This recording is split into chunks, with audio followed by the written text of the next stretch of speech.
வணக்கம் உறவுகளே. இந்தியாவிலேயே சினிமா துறையில் இருந்து அரசியலுக்குள் பிரவேசித்து குறுகிய காலத்தில் ஆட்சியை பிடித்து சிஎம்மாக பதவிக்கு வந்த பெருமைக்குரியவர் மக்கள் திலகம் எம்ஜிஆர் அவர்கள். அவர்கள் சினிமாவில் 136 படங்கள் நடித்திருக்கிறார்கள். அதில் அவர் நடித்த கடைசி படம் மதுரையை மீட்ட சுந்தரபாண்டியன். இந்த படம் ஜனவரி 1978 திரைக்கு வந்தது. ஆனால் அவர் ஜூன் 30, 1977 முதலமைச்சராக பதவியேற்று விட்டார். அவர் பதவிக்கு வந்து அடுத்த வருடம்தான் மதுரையை மீட்ட சுந்தரபாண்டியன் திரைக்கு வந்தது. அதனால் அன்றைய காலகட்டத்தில் அது பேசு பொருளானது. உறவுகளே, சிஎம்மின் படம் திரைக்கு வருகிறது என்று ரசிகர்கள் கொண்டாடினார்கள்.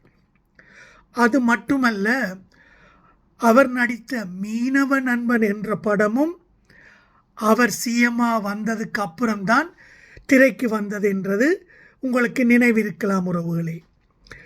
சிஎம்மாக இருப்பவர்கள் அவர்கள் பதவியில் இருக்கும் பொழுது அவர்கள் நடித்த படம் திரைக்கு வருகிறது என்றால் ரசிகர்களும் தொண்டர்களும் கொண்டாடத்தான் செய்வார்கள்.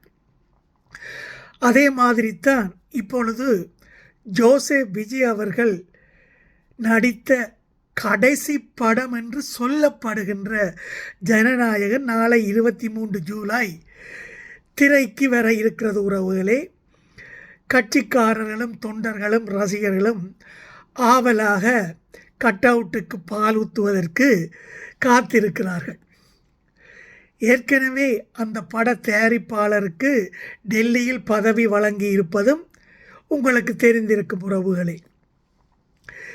இப்படி இந்த படம் அரசியல் நோக்கத்துக்காக எல்லா பஞ்ச் டயலாக்கும் வைத்து விஜய் அவர்கள் தேர்தலில் நிற்கப் போகிறார். அதற்கு முன் ஒரு மாதத்துக்கு முன் இந்த படம் ரிலீஸ் ஆனால் அவரது வெற்றிக்கு உதவும் என்ற ஒரு அடிப்படையில் தான் இந்த படம் தயாரிக்கப்பட்டது. ஆனால் டெல்லியில் இருந்து கொடுக்கப்பட்ட அழுத்தத்தின் காரணமாகவோ என்னமோ சென்சார் அந்த டைமில் ஒத்துழைக்கவில்லை. அதனால் விஜய் அவர்கள் எதிர்பார்த்தபடி தேர்தலுக்கு முன்பு அந்த படம் திரைக்கு வரவில்லை.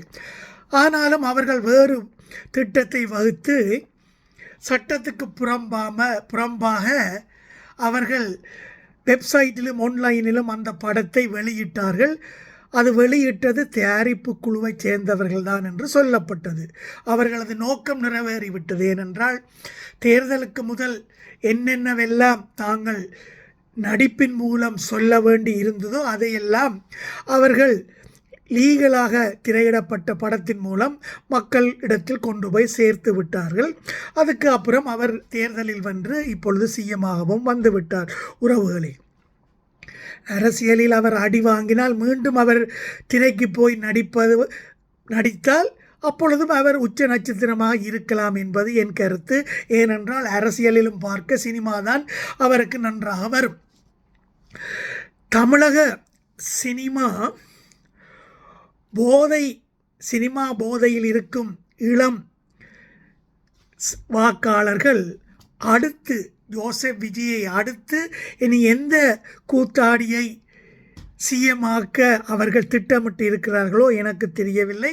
ஏனென்றால் அடுத்து இருக்கும் நடிகர்கள் பட்டியல் ஒரு நீண்ட பட்டியலாக இருக்கிறது.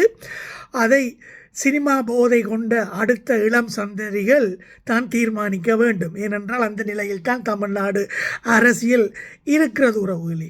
இதற்கிடையில் நம்ம தலைவி திரிஷா அவர்களை பற்றி செய்திகள் இப்பொழுது வருவதில்லை.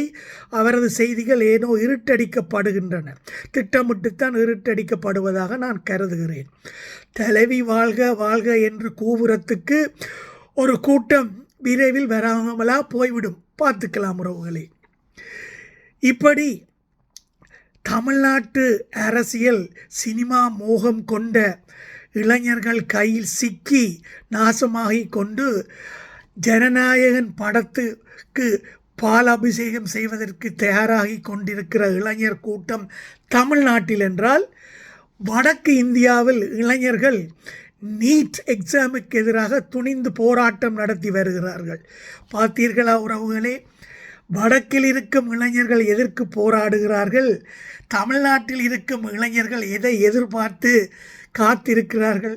இப்படிப்பட்ட ஒரு கேவலமான நிலையில்தானே தமிழ்நாடு அரசியல் இன்று இருக்கிறது என்று நான் சொன்னால் நீங்களும் அதை ஏற்றுக்கொள்வீர்கள் தானே உறவுகளே?